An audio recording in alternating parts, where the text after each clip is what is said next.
couvre-feu à 18h a à ce stade en effet une efficacité relative, mais qui n'est pas suffisante. Le virus continue à progresser, que les variants se développent à un rythme important. Nous avons travaillé ce matin sur différents scénarios qui peuvent être envisagés, qui vont d'un maintien du cadre actuel, avec le couvre-feu à 18h, jusqu'à un confinement très serré. Bonsoir ou rebonsoir. Oui, les choses s'accélèrent. Oui, les chiffres se dégradent. Oui, le maintien du statu quo est peu probable. Oui, on se dirige donc vers de nouvelles restrictions décidées en fin de semaine. Peut-être un confinement très serré, dit même le porte-parole du gouvernement. Ce sont les informations importantes de l'après-midi. Alors pourquoi et comment? On en parle avec ce soir autour de la table le professeur Gilbert Deray. Bonsoir Gilbert. Bonsoir. Chef du service de néphrologie à la Pitié-Salpêtrière, qu'on connaît bien ici. Et je ne me trompe pas si je dis que ces derniers jours, vous avez été l'un des premiers à dire il faut agir, il faut agir. Il y a plusieurs groupes de médecins, mais le consensus scientifique, et on a souvent employé cette expression ici, allait dans ce sens, et vous l'avez dit. On en parle avec Emmanuel Ducrot. Bonsoir Emmanuel. Bonsoir. Journaliste à l'opinion, et vous suivez de près notamment ces questions de santé. On en parle avec Gérard Miller. Bonsoir Gérard. Bonsoir. Psychanalyste et éditorialiste à LCI. Et on en parle avec un élu local, avec Robert Ménard. Bonsoir Robert. Bonsoir David. Maire de Béziers. D'abord, c'est le premier élément. Il devrait bien y avoir une décision donc et de durcissement des règles ce week-end. Car le couvre-feu n'est pas suffisant, le couvre-feu à 18h n'est pas suffisant pour freiner l'épidémie. Écoutez le porte-parole, Gabriel Attal, le porte-parole du gouvernement à l'issue du Conseil de défense et du Conseil des ministres. Le couvre-feu à 18h a une efficacité aujourd'hui relative.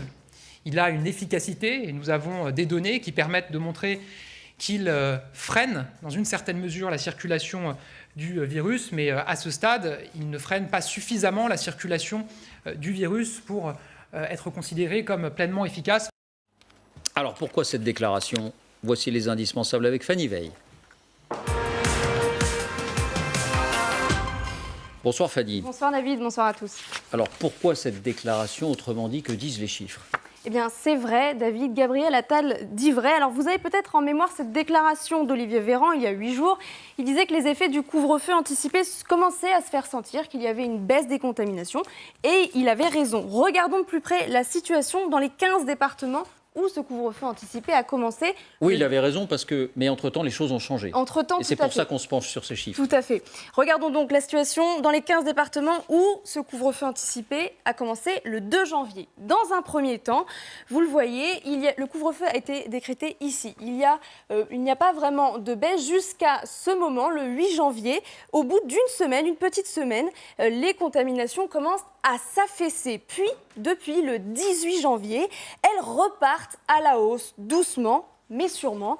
Le nombre de cas en moyenne chaque jour pour 100 000 habitants sur une semaine, le fameux taux d'incidence, passe de 267 à cette date, lundi 18, lundi de la semaine dernière, à 280 samedi dernier. On n'a pas encore les données pour les 4 derniers jours, mais la tendance est toujours à la hausse des contaminations. Donc oui, le constat est là. On a même, vous le voyez, dépassé le niveau de contamination du 2 janvier, date à laquelle a été décrété, avancé ce couvre-feu. Donc c'est une forme de, non pas de désillusion, mais en tout cas, voilà, ça a marché au début, ça a produit un effet au début, mais depuis une grosse semaine, ça n'en produit plus et ça repart à la hausse. Ce qui est sûr, effectivement, c'est que le couvre-feu a une efficacité pour freiner l'épidémie, mais pas assez pour la faire reculer. Or, c'est l'enjeu actuel avec les différents variants qui circulent sur notre territoire. Et pour s'en convaincre, on peut également examiner la situation dans les 8 départements où, cette fois, le couvre-feu a été avancé à 18h le 10 janvier, donc une semaine plus tard. C'est la même chose. Là aussi, après quelques jours seulement, on constate non pas une baisse, mais vous le voyez, une hausse à partir du 12 janvier, 2 jours après ce couvre-feu. Ça recommence à monter et une hausse qui est continue et qui est même à un rythme assez important puisque nous sommes passés entre le 12 et le 23 janvier de 247 cas pour 100 000 habitants à 295. Concernant enfin les derniers départements, ceux dont le couvre-feu a été avancé le 16 janvier, il est encore un peu tôt pour avoir une idée précise des effets, parce qu'on dit généralement, ça fait 10 jours et on dit généralement que pour avoir une idée précise des effets d'un couvre-feu, il faut attendre 12 à 15 jours. Alors vous avez dit l'essentiel, mais quand on arbitre sur d'éventuelles nouvelles restrictions, On regarde bien sûr les contaminations, on vient de voir ce que ça donnait pour le couvre-feu à 18h. On regarde aussi la situation dans les hôpitaux, qu'en est-il? Oui, et alors là, on n'est pas encore non plus dans le rouge, mais le nombre de personnes qui arrivent chaque jour à l'hôpital augmente de nouveau. Autour de 1000 entrées chaque jour en moyenne début janvier, et aujourd'hui, c'est plutôt, vous le voyez, 1600 personnes qui entrent chaque jour en moyenne dans nos hôpitaux. Rien que pour la journée d'hier, 2006 personnes sont arrivées à l'hôpital, et c'est un ordre de grandeur qu'on n'avait pas vu depuis novembre dernier. Même chose en réanimation, on a de nouveau franchi il y a 2 jours la barre des 3000 personnes en réanimation. C'était, je le rappelle, l'objectif du dernier confinement, l'objectif à atteindre avant d'envisager de déconfiner. Et il n'y a pas de raison que ça s'arrête là, parce que les admissions en réanimation continuent à augmenter. 343 personnes sont arrivées en réanimation hier. Alors on s'interrompt un moment avant de voir ce que signifierait un confinement très serré, pour reprendre cette expression. Mais là, sur le constat, sur ce qui sous-tend cette déclaration de Gabriel Attal, est-ce qu'on peut dire effectivement que tout a changé en quelques jours, et que désormais, cette idée que le couvre-feu à 18h n'a pas un effet suffisant est acquise pour vous aussi, Gilbert Deray? Je ne suis pas sûr, moi, que ce soit fondamentalement différent. Ce qu'on voit là, c'est ce qu'on décrit depuis plusieurs semaines, un plateau très élevé qui monte doucement, mais sûrement. Après, ces chiffres qui baissent un peu, qui montent un peu, je ne suis pas sûr que ce soit très interprétable, et on n'a jamais bien su si ce confinement à 18h servait ou non à quelque chose, car on n'avait pas de vrai groupe contrôle. On l'espérait quand même. Alors, bien sûr qu'on l'espérait, c'est pour ça qu'on l'a mis en place. Ça contribue à baisser un peu au début. On l'espérait d'autant plus que quand on a confiné la dernière fois, on était surpris par l'efficacité des mesures intermédiaires qu'on avait prises. Mais finalement, ça n'a pas fait grand-chose, on monte doucement, et on est dans des zones où effectivement il va être difficile de tenir si on ne prend que l'aspect sanitaire, car là, il y a la difficulté. Bien sûr, et on va parler effectivement du reste. Mais est-ce qu'il faut malgré tout attendre les résultats des autres départements, la majorité des départements, où là on n'a que 9 ou 10 jours de recul, pour se faire vraiment une idée sur l'efficacité de ce couvre-feu à 18h, ou d'ores et déjà, sur la foi de ces 15 plus 8, 23 départements, c'est acquis? Si vous ne prenez que l'aspect sanitaire, moi j'aurais déjà confiné depuis 8 jours, 15 jours, 3 semaines, si on ne prend que l'aspect sanitaire. Mais on ne prend pas que l'aspect sanitaire, et c'est normal. Bien sûr. Maintenant, si vous montez à bord l'état psychologique des élèves, l'état psychologique des personnes âgées, évidemment l'économie, si vous mettez tout ça ensemble, vous avez alors une décision qui n'est pas sanitaire, vous avez une décision qui est politique. Et donc sur le plan sanitaire, oui, on a 400 morts par jour, il y a plus de 3000 patients en réanimation, 60% des capacités, on va développer comme ça, et tous les experts médicaux vont vous dire qu'il faut confiner. Mais on ne peut pas faire comme ça, donc vous avez tout le reste que vous montez à bord, et quand vous avez monté tout le reste avant, vous prenez une décision qui est politique. Encore un mot sur ces chiffres.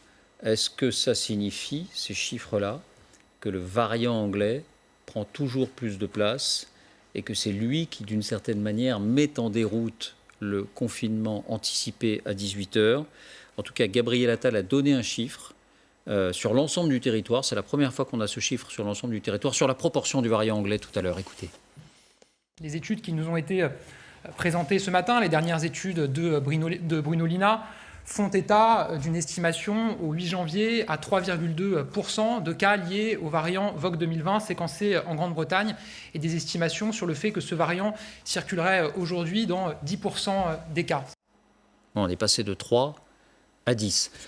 Je vous pose la question autrement, professeur Deray. Est-ce que sans le variant anglais, ce couvre-feu à 18h aurait été efficace? Est-ce que c'est votre conviction ou pas? Je n'en ai strictement aucune idée, car je n'ai pas les données. On nous dit 10% en Ile-de-France, 3,2 sur la France. Et dit maintenant 10 points sur la France, je crois. Non, 3,2. 3,2 sur la France, 10 en 10% sur l'Île-de-France.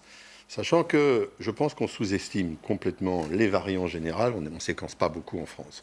Là, on me dit, que c'était 3,2 le 8 janvier sur la France, et que là, résultat intermédiaire de cette grande étude, sur l'ensemble du territoire, c'est 10. L'ensemble du territoire. Je n'avais pas ce 10 en tête. Si on est passé de 3 à 10, c'est énorme. Inévitablement, il va prendre la place des autres. C'est inévitable, de toute façon.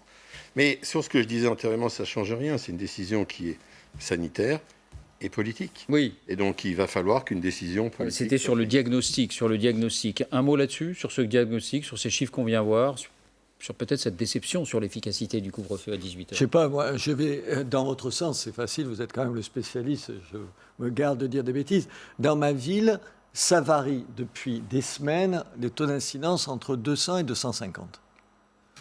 Un coup ça monte, un coup ça diminue. Honnêtement, personne n'est capable de m'expliquer pourquoi et tout.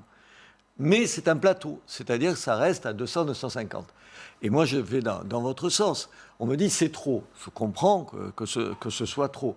Mais en même temps, attention, prendre un certain nombre de mesures aujourd'hui, ça, vous l'avez mis en exergue, d'autres conséquences que sanitaires. Moi, je n'ai jamais vu autant, David, de gens excédés. Vous brûlez les étapes. Ah Ben, bon. on va y venir. Non, Simplement, je voulais qu'on ait... C'était pour Non, aller dans le sens, pour Oui, dire que... mais je voulais qu'on ait la toile Alors. de fond, si vous voulez, de cette déclaration, de ces déclarations de Est-ce que ça a Gabriel Attal, changé, du est-ce que porte-parole ça a du gouvernement. changé depuis une semaine?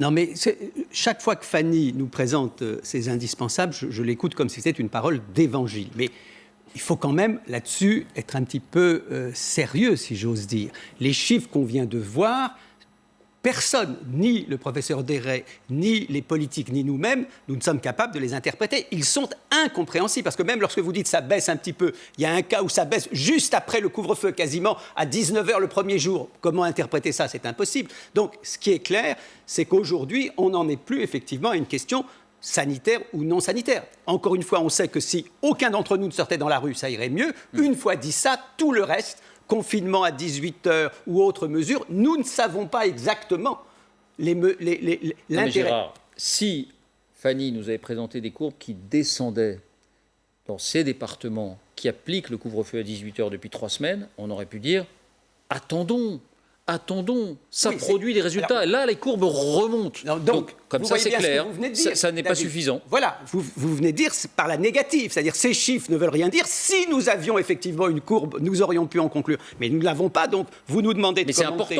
important de le savoir. Je ne dis pas le contraire. Il ne parle pas en l'air, Gabriel Attal. Non, Voilà, Ça, faut ça pas veut des dire que paroles en l'air. ces chiffres-là Oui. ne nous apprennent rien d'autre que le virus continue de progresser. Malgré le couvre-feu à Mais 18h et avec une période de recul suffisante. Sur les variants anglais, moi je lis dans la presse, je suis un lecteur de presse, je lis exactement une chose et le contraire. C'est-à-dire, pendant longtemps, le gouvernement nous a expliqué que c'était 1% ou 1,5%. Un certain nombre de professeurs comme vous disaient, mais ce n'est absolument pas vrai. Comme on ne fait pas de séquençage, on n'en sait strictement rien. Là, c'est Mais maintenant, sur, on les fait, les sur la foi d'un On séquençage. en fait assez. Ah, moi, j'ai lu Non, le je matin pense qu'on ce n'en fait matin. pas assez, mais là, il y a une opération ciblée Mon professeur, de séquençage. on en fait assez du séquençage pour avoir des On chiffres en fait sérieux. 50 fois moins qu'en Grande-Bretagne, mais attention, je voudrais quand même Voilà. souligner que 250 à 300, c'est énorme. Moi, vous avez bien senti que je ne veux pas trop interpréter ces tendances, mais ce n'est pas ça qui est important. C'est 250 à 300, c'est énorme comme taux de contamination. Plus de 3000 patients en réa, c'est énorme. Si on s'arrête uniquement à ces chiffres, il n'y a aucun doute qu'il faut confiner. Bon. Et simplement, je monte un autre message à bord qui, de toute façon, la décision ne sera pas que sanitaire, j'ai déjà dit. Emmanuel, sur ces On chiffres. voit bien que les donnes ont changé, que dans la première version du virus, quand on mettait en place un confinement à 18h, ça marchait Un couvre-feu extrêmement à bien. 18h. Un couvre-feu à 18h. On avait l'expérience de la Guyane qui était comme une espèce de petit laboratoire qui avait été très efficace, etc. On voit bien que la contagiosité du variant et le fait que ça entraîne plus de morts parce qu'il est plus contagieux, donc il touche une assiette, si j'ose dire, plus grande, ça change complètement la donne. Et en fait, c'est ce qui est terriblement déroutant et ce qui rend ces arbitrages tellement difficiles, c'est qu'on est sans arrêt en train de devoir remettre des logiciels à jour. Et en fait, on n'arrive plus à suivre. Et je crois que effectivement, la réponse est politique, mais parce que la donne de base change tellement souvent qu'en fait, on ne peut même plus vraiment s'y fier en termes de comparaison. Oui. Enfin, ce que vous dites, c'est que les parades qui étaient suffisantes hier ne le sont peut-être plus aujourd'hui. Alors, puisque tout le monde est impatient, allons-y. Voyons maintenant la conséquence qui nous attend, et notamment ce qui se cache derrière cette expression confinement très serré. La suite des indispensables avec vous, Fanny, et d'abord la déclaration sur ce point de Gabriel Attal qui semble préparer le terrain d'une certaine manière. Écoutons le porte-parole.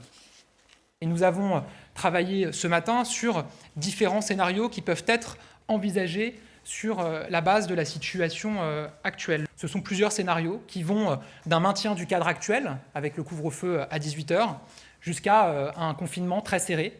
Ces différents scénarios ont été abordés ce matin, et je rappelle que le président de la République a demandé au gouvernement des analyses complémentaires, épidémiologiques et scientifiques sur chacun de ces scénarios. Mais si je vous entends bien, le premier de ces scénarios le maintien du cadre actuel du couvre-feu à 18h paraît peu probable. À ce stade, paraît peu probable, évidemment, mais nous expertisons ces différents scénarios à la lumière des données scientifiques et épidémiologiques dont nous disposons. Voilà, statu quo peu probable, ça ressemble à une litote.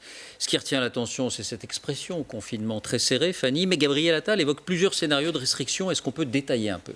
Eh bien, si on exclut effectivement le statu quo, il en reste 3 de ces scénarios. Le premier, c'est le maintien du couvre-feu à 18h en semaine et un confinement le week-end. Dans cette hypothèse, les écoles resteraient ouvertes et les commerces qu'on dit non essentiels aussi, enfin en tout cas en semaine. Deuxième scénario, c'est un confinement équivalent à celui qu'on a vécu au mois de novembre. Ce serait un cran de plus, les commerces non essentiels pourraient fermer. Les écoles, en revanche, resteraient ouvertes. Enfin, troisième scénario, c'est un confinement, vous l'avez entendu, très serré. La première chose qui vient à l'esprit quand on dit ça, c'est un confinement strict, comme celui qu'on a vécu au mois de mars dernier. En clair, c'est le retour du « restez chez vous ». Retour de l'attestation, motif et durée de sortie strictement limitée, fermeture de tous les commerces non essentiels, les coiffeurs, les librairies, les magasins de vêtements, fermeture aussi éventuellement des établissements religieux. Ça pourrait également impliquer l'interdiction de se déplacer d'une région à l'autre et en particulier à l'approche des vacances de février. Et ça pourrait aussi impliquer une distance maximale de déplacement autour de votre domicile. Il reste un point crucial à arbitrer, c'est la fermeture ou non des écoles, collèges, lycées. Sur ce point, il pourrait y avoir un compromis, c'est-à-dire un allongement en fait, des vacances scolaires de 2 semaines pour qu'elles durent 1 mois pour toutes les zones confondues, ABC, et ce, entre le 5 février et le 8 mars. Merci Fanny. Voilà les arbitrages à rendre derrière cette expression de confinement très serré. Professeur Deray, d'un strict point de vue sanitaire, mais j'ose à peine vous poser la question.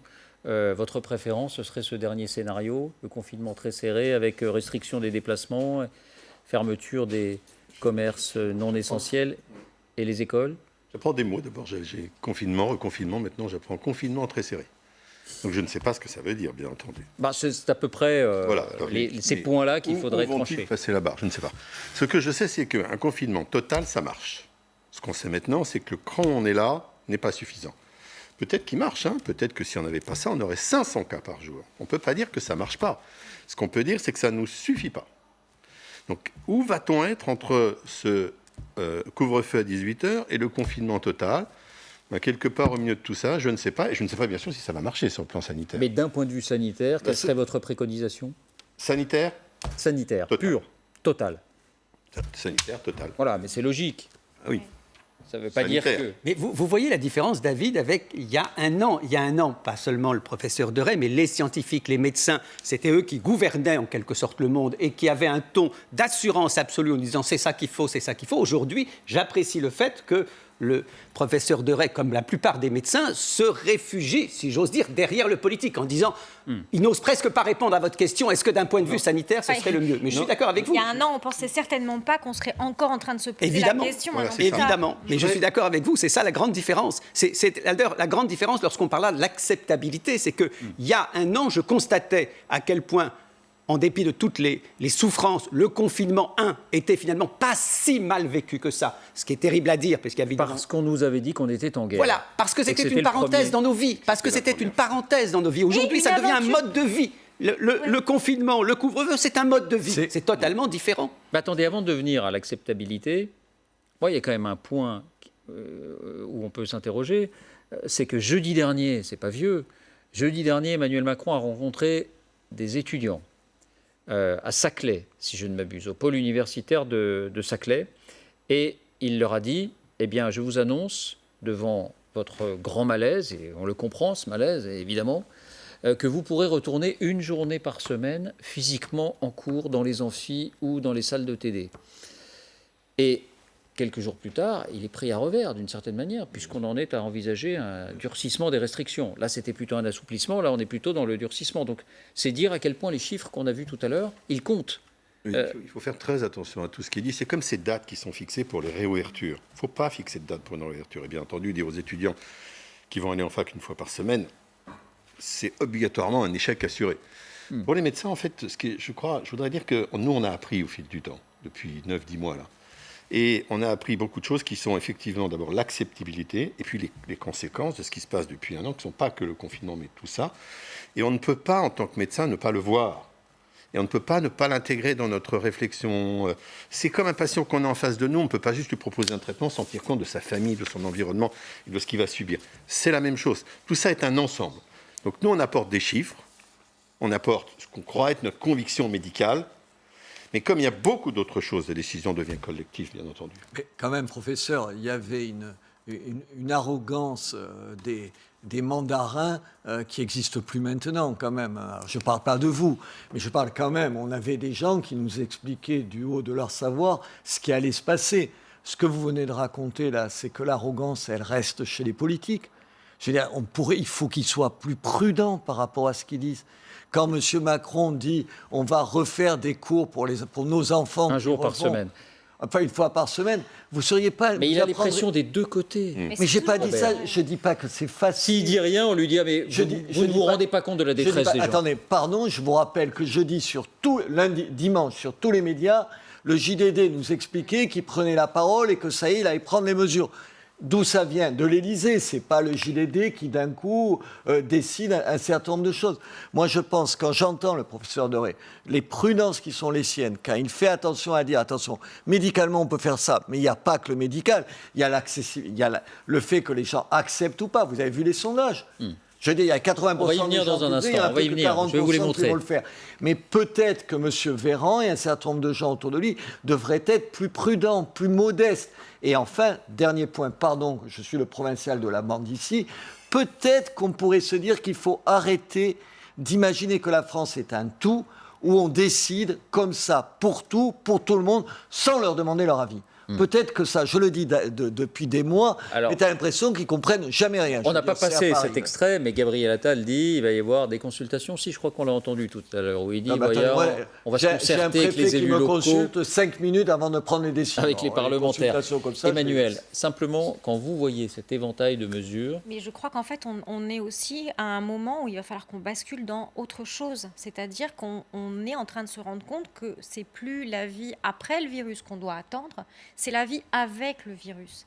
C'est-à-dire qu'il va falloir qu'on fasse preuve probablement d'innovation dans les moyens de riposte, dans la manière de continuer à vivre.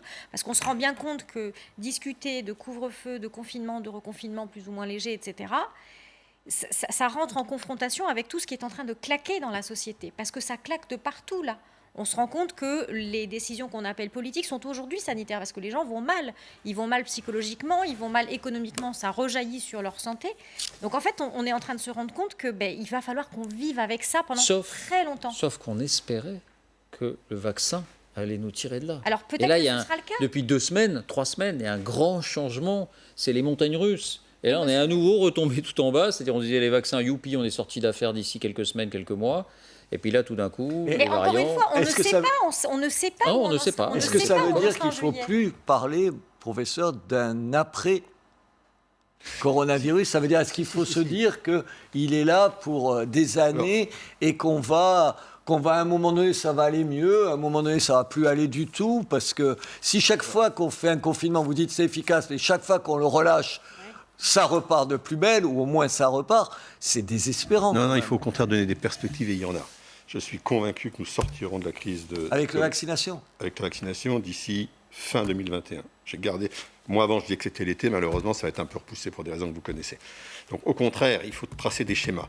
Et ce qui est terrible, c'est l'incertitude. Et moi, ce que j'exprime, je ne voudrais pas que ce soit compris comme de l'incertitude, mais plutôt de la prudence. Nous sortirons de la Covid en 2021. J'en suis convaincu. Malgré les variants. Malgré les variants. Même les Sud-Africains, les Brésiliens, malgré les variants, Californiens. parce qu'on est déjà en train de faire les vaccins pour les variants. Vacciné. Quand on dit on aura vacciné parce qu'on est déjà en train de faire les vaccins contre ces variants-là. Non, mais moi, c'est pas ça mon problème. Mon problème, c'est dans ma ville, nous, on pourrait faire 5000 vaccinations par semaine. On a mis en place, à la demande de l'ARS, on en a 900. Est-ce que vous êtes sûr que quand on me dit que 80% des Français seront vaccinés avant l'été, c'est vrai, ça? Alors, moi, j'étais sûr que ce serait avant l'été. Je suis plus sûr du tout. C'est ce qu'il faut dire, peut-être. Mais là, il y a un vrai combat à mener. Et ce qui s'est passé ces derniers jours entre l'Europe, l'industrie pharmaceutique demande à être discutée. Là, il y a un vrai scandale. Il y a un vrai scandale. La 6e dose de Pfizer, C'est un scandale mondial. Et ça, C'est-à-dire, il faut lutter. c'est-à-dire Quand Pfizer, quand on dit on va utiliser la 6e dose du vaccin qui en contient 5, et on a acheté les flacons pour 5, qu'on s'en aperçoit, puis on dit on va quand même les utiliser. C'est pas facile, la 6e dose. Et qu'ils disent maintenant, on va vous la compter, et on vous livre moins de flacons, ça, c'est un combat qui est important. Et c'est un scandale mondial, sanitaire mondial. Ça, c'est une révision de la parole donnée. Attendez. On a des chiffres monstrueux. On va aller en détail sur les vaccins, mais parlons de cette acceptabilité, parce qu'il y a une nouvelle donne ce soir. Il y a une nouvelle donne avec cette expression employée par Gabriel Attal de reconfinement très serré et de statu quo très peu probable. Donc oui, il y aura des nouvelles restrictions en fin de semaine. Regardons-les, ces enquêtes d'opinion dont vous parlez. Constatons d'abord que 93% des Français respecteraient un nouveau confinement. Sondage Elab BFM du jour, donc ça c'est tout frais. Mais 50% le jugent nécessaire. Or, 67% le jugeaient nécessaire en novembre dernier, c'était le deuxième confinement. 93%, et vous le voyez, le jugeaient nécessaire en mars dernier, c'était le premier confinement. Autrement dit, cet item-là, cette question-là de « je le juge nécessaire », il y a une déperdition énorme. On n'a pas le choix, on va le respecter, mais par contre, on n'est pas du tout convaincu de sa nécessité. Emmanuel, pardon. Cet ascenseur émotionnel auquel la population française est soumise depuis le mois de février dernier, depuis 1 an, c'est un stress mais qui commence à vraiment peser sur la santé mentale et même la santé physique. Enfin, je veux dire, on était tous préparés à courir un 100 mètres, en gros, hein, et en fait, on se retrouve à courir un marathon sans l'entraînement et sans savoir où est la ligne d'arrivée. Et ça rend ça extrêmement difficile à supporter. Et là, je trouve que 93% des personnes qui seraient prêtes à respecter le confinement, j'allais dire, quelle résistance, quoi. Ouf. Oui. Bravo. Quelle constance. Gérard. À propos du stress, je voudrais juste faire une petite remarque sur la 6e dose. Je voyais une patiente qui est soignante et qui me disait l'angoisse d'un certain nombre de soignants qui font les piqûres de gâcher cette 6e dose. Parce que lorsque vous faites des piqûres, il y a toujours un peu de gouttes qui tombent, au point qu'ils se demandent si parfois même lorsqu'ils font la 6e dose, il y a suffisamment de produits pour le patient. Donc ne sous-estimons pas l'angoisse et le stress des soignants de la 6e dose. Alors que dit le psy sur Alors, je vais cet vous dire état ce que dit le psy. Le psy, il se pose une question, et je voudrais le dire sans m'effrayer moi-même et sans effrayer les autres. Il se pose la question de savoir si la notion de crise est correcte. Je reviens un peu sur ce que vous avez dit, madame. Après tout, quand on voit la crise économique de 2008, on comprend finalement que ce que le capitalisme appelle des crises, c'est un mode d'existence. C'est-à-dire qu'on passe de crise en crise et on se dit finalement, la crise, c'est le mode normal de vie du système capitaliste aujourd'hui. Est-ce que du point de vue sanitaire, on ne va pas passer, même si je l'espère comme vous, le coronavirus aura une fin, est-ce qu'on n'est pas rentré dans la crise permanente, ce qui du coup est en fait une fausse notion, crise permanente. Il a un peu répondu tout à l'heure. Oui, mais est-ce que d'une certaine façon, il ne faut pas avoir l'idée, puisqu'on nous annonce d'autres virus, d'autres crises sanitaires, est-ce que ce n'est pas aussi, comme pour l'économie, de crise en crise, nous allons vivre du côté sanitaire dans... Mais non, mais vous achevez de nous plomber le moral. Non, mais parce que je me pose la question. Non, mais alors moi, c'est vraiment la question qu'il faut qu'on se pose, qu'il faut déjà réfléchir à l'après. Voilà. Là, ce qu'on vit là, on est en train de... On est dedans, bon, on va y arriver. Je suis tout à fait d'accord avec vous, et on risque fortement d'aller de crise en crise si on ne gère pas cette période actuelle, et si on ne remet pas en cause un certain nombre de choses. Alors, je vais vous en citer une. Si on continue à ne vivre que dans un monde marchand, j'ai cité Pfizer, qui en fait, pour qui la valeur humaine n'est juste qu'un profit, on ne s'en sortira pas. Hein. Si on ne reprend pas le contrôle de la possibilité de faire des vaccins autrement qu'on les a fait là, et de les distribuer à toute la planète, on ne s'en sortira pas. Alors attendez, Gilbert, attendez, parce qu'on nous a dit jusque-là, c'est exemplaire la manière dont ça s'est passé, la rapidité avec laquelle ça s'est passé. Ça c'est autre chose. La partie scientifique est exceptionnelle, je l'ai déjà dit, c'est la face lumineuse de cette crise. Exceptionnelle. Pas que sur les vaccins, mais aussi sur les vaccins. Par contre, la partie humaine, c'est un désastre. Je vais vous donner un exemple. 10 pays les plus riches du monde sont en train de s'accaparer quasiment tous les vaccins. Et ils vont en avoir 200 millions de doses, 300 millions de doses, 400 millions de doses, c'est-à-dire 2 fois ce qu'il leur en faut. Sauf les vaccins chinois et russes, voilà, mais qui sont distribués dans beaucoup d'autres pays. Dont on n'a aucune donnée et dont, honnêtement, contrairement à d'autres, je ne voudrais pas être vacciné avec. Et par contre, vous prenez les 25 pays les plus pauvres, ils ne sont pas prêts d'en avoir. C'est juste un élément de réflexion qui sort justement que de la France. Si on n'apprend pas de cette crise un certain nombre de choses sur le contrôle de façon dont la santé gère en Europe, une vraie Europe de la santé, donc une Europe humanitaire, et ce que ça nous apprend sur le monde, alors on va aller de crise en crise. Ça, c'est sûr. Professeur, vous avez des euphémismes parce que c'est pas ce qui a bien marché, je le dis gentiment, vous avez bien compris. Aucun problème. Ce qui a bien marché, en gros, c'est la partie scientifique et c'est la partie humaine qui a mal marché. C'est pas la partie humaine, c'est la partie fric, argent, profit. C'est pas la partie humaine. C'est la partie que ces gens-là fabriquent avec brio des vaccins. Et ensuite, la seule chose qu'ils pensent, c'est ce qu'ils vont se mettre dans la poche. Non, mais c'est ce qu'il faut dire. Je suis absolument d'accord avec vous. Ne négligeons quand même pas le fait que l'Europe et la France y a beaucoup contribué. Il faut dire aussi, quand il y a des initiatives positives, veulent créer un système de don du vaccin. On achète des vaccins et puis on les répartit. Je parle Pfizer. Ils découvrent qu'avec, dans la même Qu'est-ce qu'ils auraient dû faire, Robert ? Dans la même petite pot, ils découvrent qu'au lieu d'en faire 5, ils peuvent en faire 6. Au lieu de dire, tiens, je vais être généreux, une fois vous pouvez, une fois vous pouvez pas. Non. Ça, c'est vrai ? Non, mais Ils disent, pardon, c'est ça la réalité.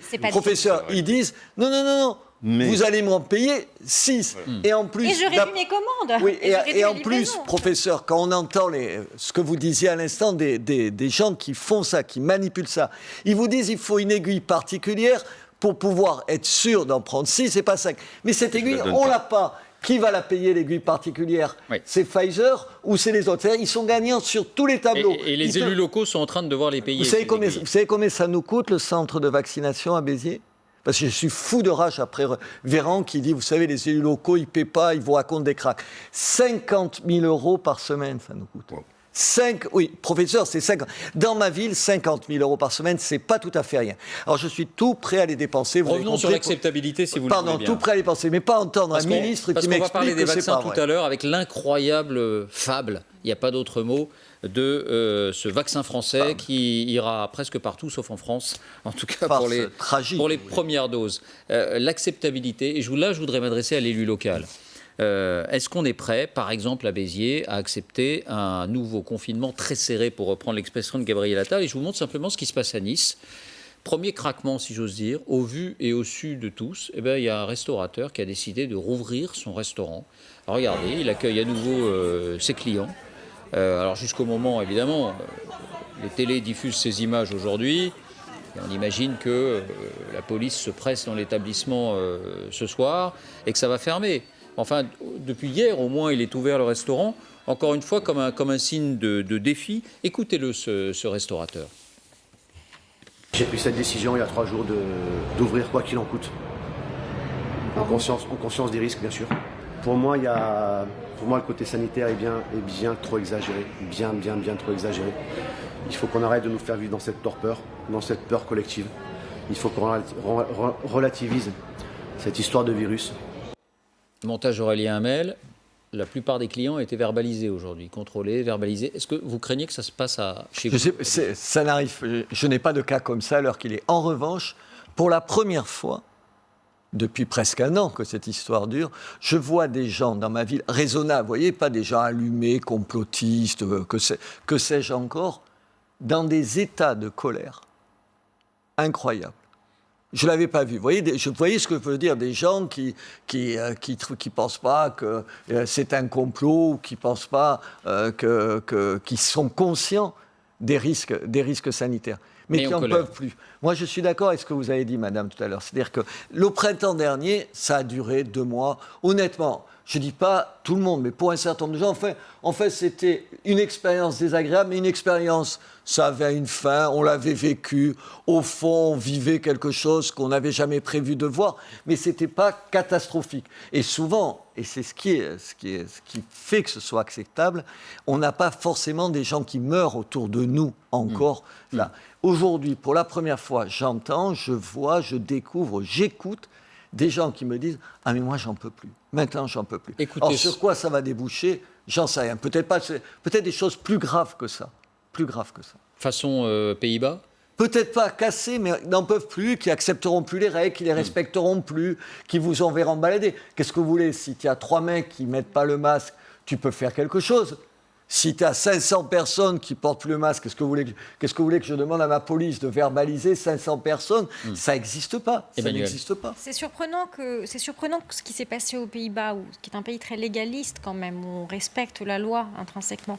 Ce qui s'est passé quand même, c'est que dans le premier confinement, on était dans une sorte d'aventure. Alors je mets des guillemets, je ne vais pas faire avec mes doigts, c'est moche. Non, mais je vois ce que vous voulez dire. Une aventure collective, c'est-à-dire qu'on a vécu quelque chose ensemble comme une nation, finalement. On l'a vécu ensemble comme une On nation. applaudissait à 20h, vous vous rappelez? Et il y avait quelque Personne chose qui nous soudait dans cette geste collective. Là, les gens sont simplement chez eux, confrontés à leurs difficultés, des difficultés qu'ils n'auraient probablement pas eues si on n'avait pas eu les confinements.